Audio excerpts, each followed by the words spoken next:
Resmi menerbitkan stimulus ekonomi selama Ramadan dan Lebaran 2026, diantaranya bansos dan diskon. Pemerintah memberikan diskon tarif transportasi jelang Lebaran lebih dari 900 miliar rupiah yang bersumber dari APBN dan non-APBN.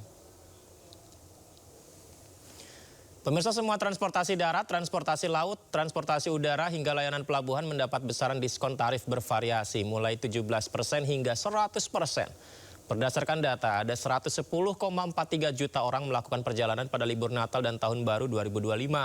Hal ini mendorong pertumbuhan ekonomi mencapai 5,39% pada kuartal keempat. Catatan pertumbuhan ekonomi tersebut membuat pemerintah kembali memberikan stimulus ekonomi berupa diskon tarif transportasi untuk merayakan Lebaran tahun 2026 nanti. Pada tahun ini dalam rangka libur Hari Besar Nasional, pemerintah memberikan stimulus ekonomi berupa diskon transportasi. Total anggarannya adalah 911,16 miliar berasal dari APBN maupun non-APBN. Khusus untuk di tempat ini, PT Kereta Api itu untuk perjalanan periode tanggal 14 sampai dengan 29 Maret 2026 diberikan diskon tarif sebesar 30%. Sekali lagi 30% dari harga tiket, targetnya 1,2 juta penumpang.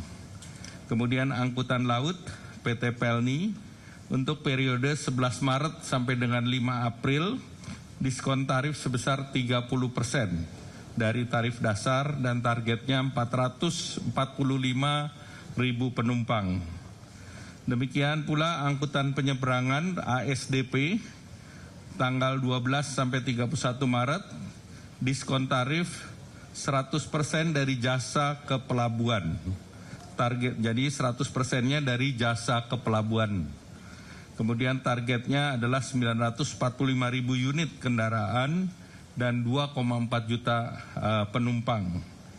Angkutan udara untuk periode 14 sampai 29 Maret 2026 dengan diskon tarif antara 17-18% untuk kelas ekonomi dan perjalanan dalam negeri, targetnya 3,3 juta penumpang. Selain diskon tarif transportasi, pemerintah telah menyiapkan anggaran paket stimulus ekonomi klaster bantuan sosial pangan selama Ramadan dan Lebaran 2026, nilainya 11,92 triliun rupiah.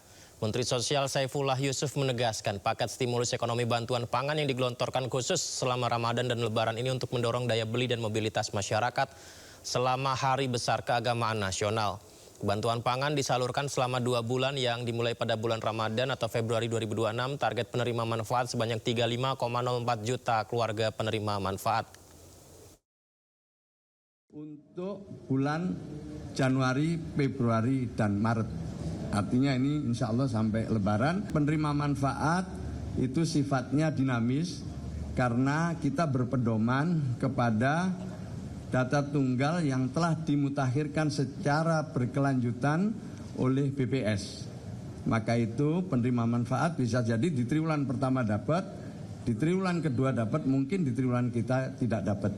Atau sebaliknya, ada yang belum pernah mendapatkan, nah sekarang kemudian mendapatkan bantuan sosial.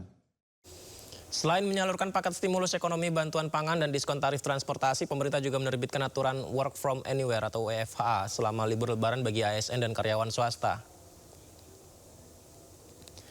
Tingginya mobilitas masyarakat selama libur Lebaran diyakini dapat mendongkrak pertumbuhan ekonomi di kuartal pertama tahun ini. Untuk itulah Kementerian Ketenagakerjaan menggelurkan program Work from Anywhere atau WFA, program kerja dari mana saja untuk memudahkan perencanaan mobilitas perjalanan. Penerapan skema kerja WFA bagi aparatur sipil negara atau ASN, bagi pekerja swasta yang memang diharuskan untuk masuk kerja di libur Lebaran. Menteri Ketenagakerjaan Yasirli menegaskan, skema ini merupakan fleksibilitas lokasi kerja yang berlaku selama 5 hari, yakni pada tanggal 16, 17, 25, 26, dan 27 Maret 2026. Pelaksanaan WFA tersebut dimaksudkan untuk mendorong pertumbuhan ekonomi pada triwulan 1 tahun 2026 dengan tetap menjaga produktivitas kerja. Oleh karena itu, kami menghimbau kepada Gubernur bupati, wali kota untuk menghimbau kepada seluruh perusahaan agar memberikan kesempatan bagi pekerja atau buruhnya untuk melaksanakan pekerjaan dari lokasi lain atau yang disebut dengan work from anywhere pada tanggal 16 dan 17 Maret 2026. Pemprov Jakarta menjamin ketersediaan pangan untuk Ramadan, Idul Fitri, dan hari besar lainnya dalam kondisi aman. Hal ini disampaikan Gubernur Jakarta Pramono Anung usai rapat paripurna membahas persiapan Ramadan dan Idul Fitri. Sejumlah hal dibahas diantaranya monitoring rutin ketersediaan bahan pangan, penerapan early warning system terhadap harga pangan, di mana dalam kesempatan ini Gubernur Pramono menghimbau warga Jakarta tidak panik buying karena ketersediaan pangan di Jakarta relatif aman. Maka ketersediaan pangan untuk Ramadan dan juga Idul Fitri di Jakarta termasuk hari-hari besar lainnya, apakah itu Imlek atau Nyepi dan sebagainya, Jakarta dalam kondisi yang aman karena cadangannya mencukupi untuk itu. Kemudian juga untuk subsidi pangan, kami melihat bahwa hampir semua komoditas di Jakarta sekarang ini relatif terkontrol dengan baik. Dan kami dalam kesempatan ini juga kalau kemudian belajar dari peristiwa Natal kemarin atau Tahun Baru, ketika ada yang kemudian ingin memboikot daging dan sebagainya, kami hanya menghimbau karena ketersediaan pangan di Jakarta sangat mencukupi, tidak usah ada panik buying dan sebagainya. Karena pemerintah DKI Jakarta menjamin bahwa ketersediaan bahan pangan maupun daging dan sebagainya Jakarta adalah mencukupi. Pemerintah melalui Kementerian Haji dan Umroh menyiapkan terobosan baru untuk layanan konsumsi jemaah haji tahun 2026. Menteri Haji dan Umroh Muhammad Irfan Yusuf meluncurkan program Beras Haji Nusantara, memastikan jemaah menikmati nasi premium dari tanah air selama di Tanah Suci.